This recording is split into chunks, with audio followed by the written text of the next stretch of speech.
South Africa की visa के लिए हमारा पासपोर्ट गया हुआ था एम्बेसी, जो कि फरवरी फर्स्ट वीक में ही चला गया था और ये था कि मिड तक आ जाएगा। कहीं से पता चला कि वो 27 फरवरी को मेरे हाथ में आएगा। मैंने कहा ठीक है, कोई नहीं, हमको 1 को निकलना है रात को। लेकिन पासपोर्ट नहीं आया हमारा, मतलब कल रात को। लेकिन हमारी कथा जो करा रहे थे वो सुप्रीम कोर्ट इंडिया के चीफ जस्टिस वही कथा करा रहे थे। उनसे प्रार्थना की कि आप कुछ योजना बनाइए। उन्होंने भी पूरी योजना बनाई, पर सब लोग बोले कि कभी भी पासपोर्ट रिलीज हो सकता था, पर वीकेंड्स पर हम फॉरेनर एम्बेसीज को फोर्स नहीं कर सकते। उन लोगों के लिए वीकेंड मतलब सब कुछ होता है। वीकेंड का वेट ही करते हैं कि कब छुट्टी शनिवार रविवार आए, हम लोग सब बंद करके जाएं। काम का नाम भी मत लीजिए वीकेंड्स पर। ऐसी फॉरेनर्स की ऐसी मनोस्थिति होती है। सब लोग मना कर रहे थे। हमारी सारी टीम 7 बजे सब लोग पैकिंग कर रहे थे, 10 बजे की फ्लाइट है। मैं सबसे बोला, मैंने कहा जाओ आप लोग, बारात तैयार है, दूल्हा का आता पता नहीं है। मैंने कहा बारात तैयार है, वहां मंडप तैयार है, ढोल नगाड़े तैयार हैं, घोड़ी तैयार है, फ्लाइट, लेकिन दुल्हा नहीं है।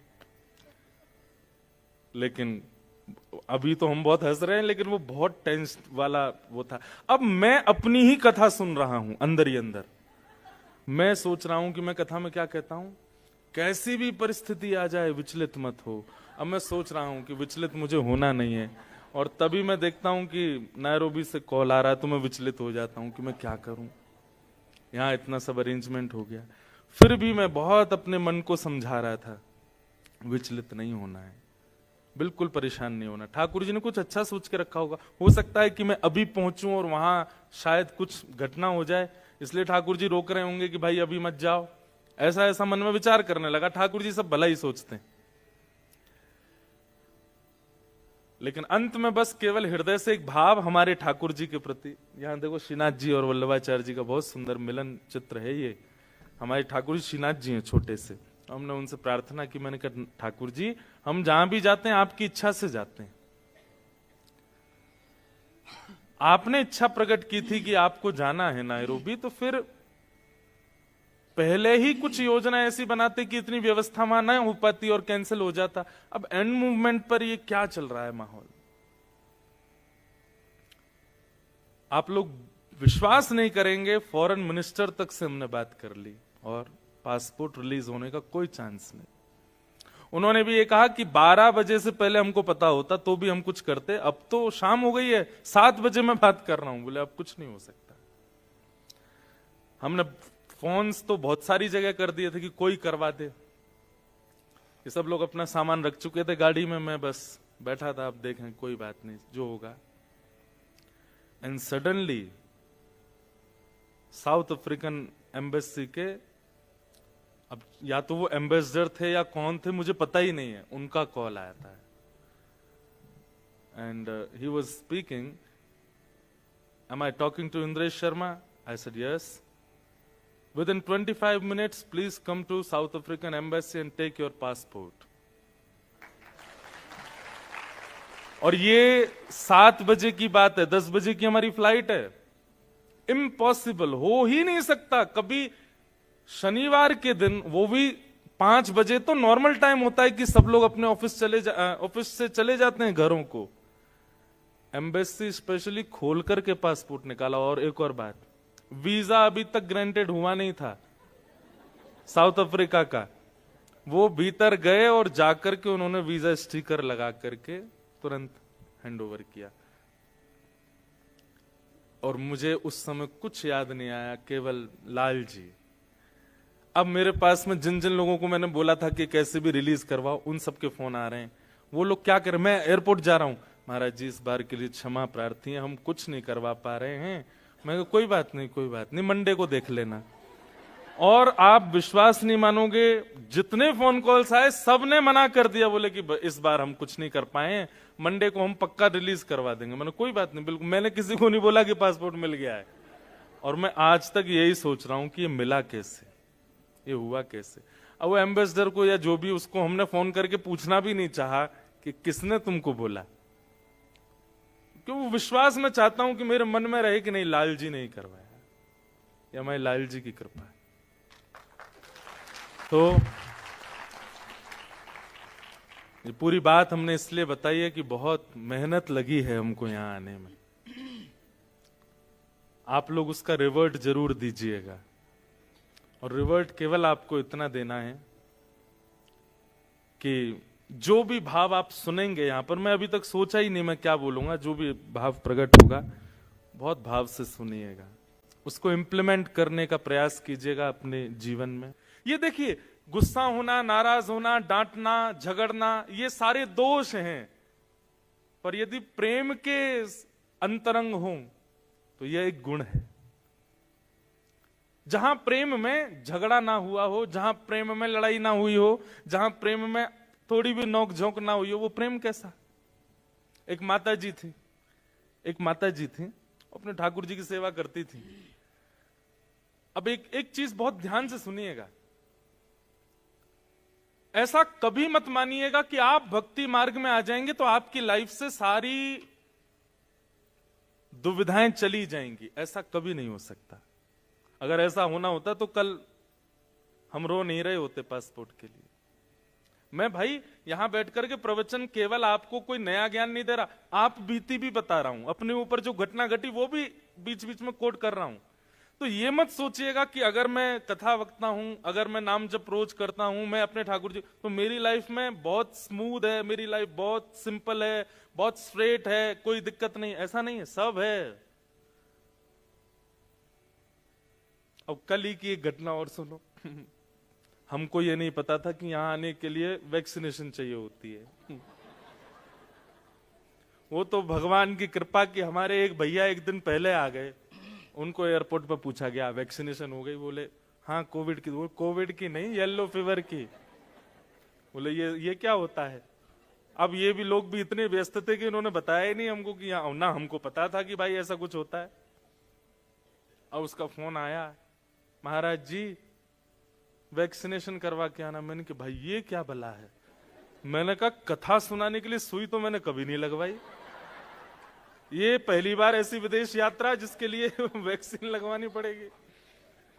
तो बोले वहां जाने के लिए जरूरी नहीं है, वापस आपको इंडिया आना है तो आपको वैक्सीन होनी चाहिए, क्योंकि वहां अगर बाय चांस आपको मॉस्किटो बाइट हुआ तो फीवर, वायरल जो भी। अब शनिवार को सारे सरकारी अस्पताल बंद, उनमें कहीं भी, मतलब ठीक है वैक्सीन करने के बाद वो बाद में सर्टिफिकेट देते हैं, हमको तो ऑन पेपर एंड टाइम पे चाहिए। और लास्ट दिन की मैं दिल्ली में कथा घोषणा कर चुका था सुबह 11 बजे से। अब दफ्तर खुल रहे हैं 10 बजे, 9 बजे से पब्लिक बैठी है कथा सुनने के लिए, और मैं इतना परेशान। मैंने कहा पासपोर्ट है नहीं, वैक्सीन लगवानी पड़ेगी। गए वहां जाकर के उन्होंने पहले तो चेक किया कि इनको कोई वो तो नहीं है, क्या बोलते हैं उसको, एलर्जी तो नहीं है। फिर बोले अब आधा घंटा हम चेक करेंगे, अगर आपको एलर्जी हुई तो। मैंने कहा सुनो ये मत लगाओ ना, आप सीधा वैक्सीन कर दो। बोले देखिए अगर कुछ हो गया तो सीधे परम पद गई हूं। मैंने कहा इतनी खतरनाक वैक्सीन है क्या कि बिना एलर्जी चेक किए लगा दी तो सीधा हो जाएगा। अब साथ के सब भाई लोग मेरी ओर देखें, बोले महाराज बढ़िया अफ्रीका लेके जा रहे हो। मैंने कहा लगवाओ भाई। सब लोगों ने वैक्सीन लगवाई। अब वो वैक्सीनेशन हो गई, और उसके बाद सीधे मुझे स्टेज पे जाना, तो वो बोलते हैं कि कुछ हैवी खा लीजिए और बुखार आएगा, घबराना नहीं। मैंने कहा यार ये तो बड़ी दिक्कत है। फिर मंच पे पहुंचे, और वहां मैं डोलो, हमारे यहाँ डोलो खाते, पैरासीटामोल मैंने तैयार रखवा रखी। मैंने कहा मुझे बुखार लगेगा तो बीच कथा में रूमाल से ले लूंगा। कथा सुनाई, कथा तक कुछ नहीं, कथा के बाद में थोड़ा शरीर टूटने लगा। परेशानी, दिमागी स्ट्रेस अलग, मन का स्ट्रेस अलग, तन का स्ट्रेस अलग, इतना सब कुछ हो रहा था। और फिर लास्ट वाले दिन क्या होता है कि सब मिलने और आते हैं, जो कथा आयोजक होते हैं। अब वो चीफ जस्टिस, उनके सारे अधिकारी गण उनसे मना भी नहीं कर सकते, सब मिलने आ रहे हैं और मैं सबसे ऐसे ही मिल रहा हूं, यहाँ फोन पे फोन बज रहे हैं। अब ये सब चीज हुई, चलो ठीक है, पासपोर्ट मिल गया, थोड़ा दिमागी तनाव ही आए। मैंने पीछे अपने भाई लोगों को मैंने, भाई सुनो कोई सीट खाली हो तो मुझे बताओ। मैंने कहा चलो इनका तो जो भी काम चल रहा है, इधर थोड़ा सा हुआ तो यहाँ एक बूढ़ी माता जी बैठी थी।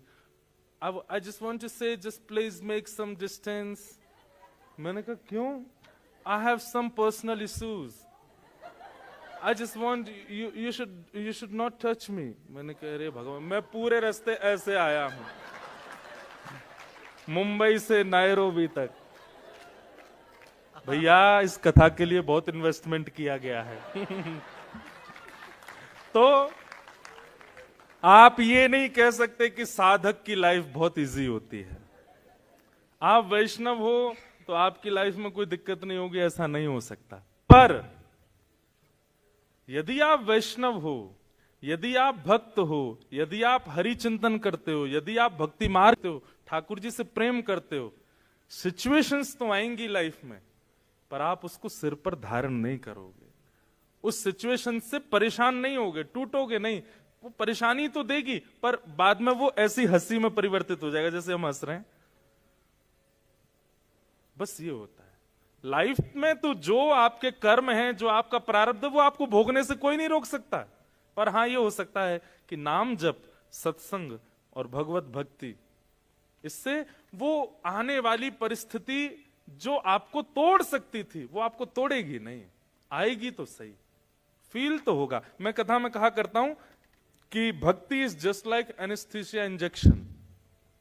एनेस्थीसिया का इंजेक्शन लगने के बाद में आपका वह पार्ट सुन्न हो जाता है।